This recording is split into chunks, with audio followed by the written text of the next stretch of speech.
the reason that I wanted to get on your thing today is I wish there was a way to show everyone just how much anti-Semitism there is on TikTok. Okay, go ahead. And I'm curious to hear if you've observed that and what your thoughts are. I think the same people who have weaponized the term anti-Semite or anti-Semitism are the same ones who created the term Islamophobia. So I don't like that term being used because it's a way to write people off. I believe that pain plus blame equals hate. And I don't see that term being tossed around, right? The anti-Semitic slur being tossed around because of what religious Jews are doing. It's always for what Jews on the left are doing. And this is why Kanye used it. He wasn't talking about religious Jew. He identified as Israel, but his beef was specifically against Jews on the left, Jews who don't represent Torah Judaism, which is what I teach and which is what I promote. And so I don't like people weaponizing that term, building resentment, and then it's religious people, those who actually look Jewish, who suffer for the sins of secular Jews, right? I've been called an anti-Semite because I've said some critical things against George Soros. We have to redefine the term. It can't be that if someone deserves slander to any extent and they happen to be Jewish, that you can write any criticism off under the guise of anti-Semitism, right? And this is what's frustrating people nowadays. I mean, I understand that collective responsibility exists and there's no way to run away from it.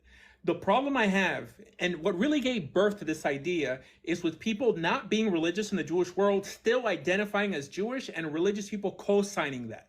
Irreligious people from the outset said these people are not Jewish. They may be halakhically Jewish, right? But they're not part of my people. The problem I have with the Kabbalistic movement is that they gave birth to atheistical Judaism. They gave birth to the idea that even though you don't believe in God, you're still my brother, right? Achdus, like we have some sort of unity together.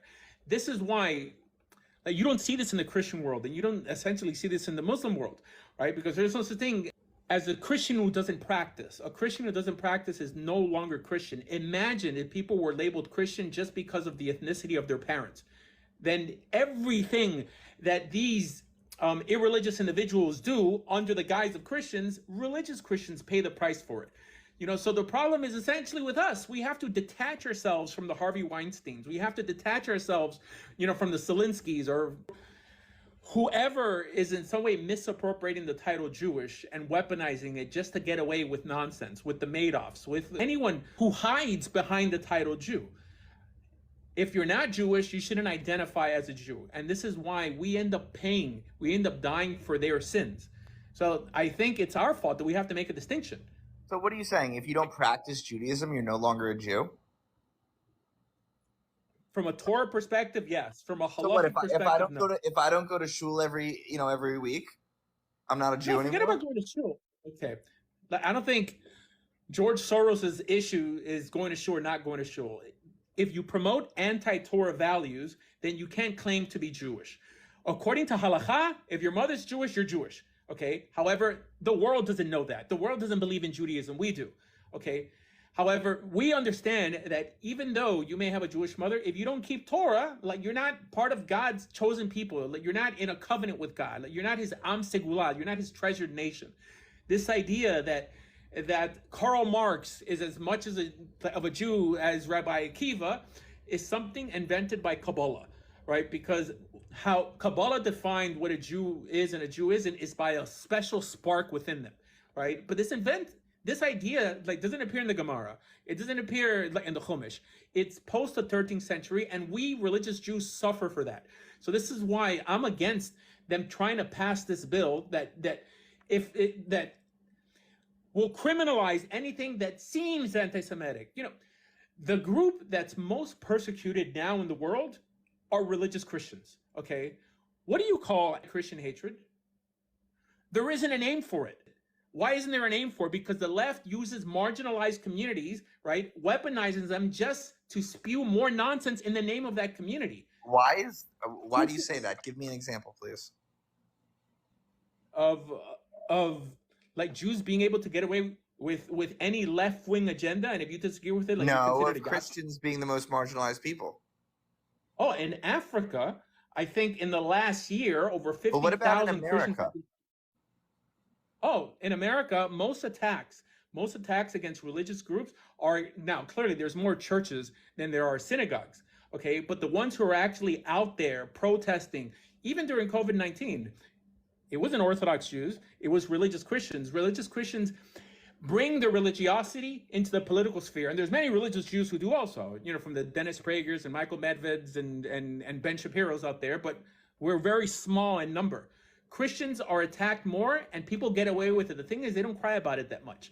While anything that's negative, even though it's true or not, is labeled anti-Semitic. Like you don't feel there's something wrong with that, right? I mean, if a Jewish person does something that's wrong, shouldn't they be called out, right? Saying like, you know what? Being that you claim to belong to a bigger sphere of people, then everyone, right? Everyone gets mislabeled. So it behooves us to police our people and say, you know what? This individual there, right? Like the son of Sam was Jewish. He doesn't belong to my people. He doesn't practice my religion. He doesn't believe in my God. He doesn't share my values. Just because we happen to share DNA, he's my brother. Right? That's a left-wing lie. It's like telling blacks to call each other brothers, right? When there's right-wing blacks, left-wing blacks who have irreconcilable differences. This idea that you unite via blood and race is not a biblical principle. It seems that the Bible, the Torah, separates the world between those who keep Torah and those who don't keep Torah. And the vast majority of Jews don't share my values. It's a shame that I have to suffer for their bad decisions. If you read what the real people who dislike us write online on why they dislike us, it's not because we keep Shabbos, it's not because we keep kashrus, it's because we push left-wing ideas. We're the biggest proponents of feminism, leftism, Q theory, right? It's people with the title Jew misappropriating the title, acting like in an unbecoming manner of how a Jew should act. Right? I mean, how should I just go along and in some way tolerate? Silence is agreement. Where the Talmud makes a statement that if you stay quiet when someone said something, it's like you're agreeing with it. Okay? So if I stay quiet when left-wing Jews are weaponizing the title Jew just to get away with misbehavior and spreading bad ideas, and then it's like I agree with it. Like I'm complicit in it. So then me and most ultra-Orthodox Jews always make a distinction between Jews who are not religious, who are not part of our people, and those who are, right? If you share my values, you're part of my people. I didn't drop him. I guess he dropped himself. He may have been the left, which is why he got offended. But I'm sick and tired of left-wing Jews weaponizing the title Jew, right, to push left-wing ideas that affect us religious Jews in a negative manner. And because some Chabad rabbi said we're all brothers, I'm supposed to buy it, right? We have nothing in common with secular Jews. Absolutely nothing. So anyone on TikTok, anyone on YouTube who happens to just like be nice to someone, hop into a TikTok live and start, I don't know, like swaying some Israeli, like, oh, he's Israeli. If you're a religious Christian, religious Muslim, or a religious Jew, you have nothing. You have irreconcilable differences with such a person. And if you elevate them to an unhealthy level that you're going to give them special treatment because of the blood running through his or her veins, then you're part of the problem. Asher, he said he knows that you didn't kick him. I guess it just kicked him off. I don't know. And I wish this guy would come up. Here, Littman is in the chat saying, oh, the Torah says, love your brothers yourself. What a genius, right? I mean, you have to be a genius to use that pasuk. The point is that secular Jews are not your brothers, Mr. Litvin. Secular Jews, it calls them kegoy, it calls them kekuti. Why didn't you study Shulchan Aruch?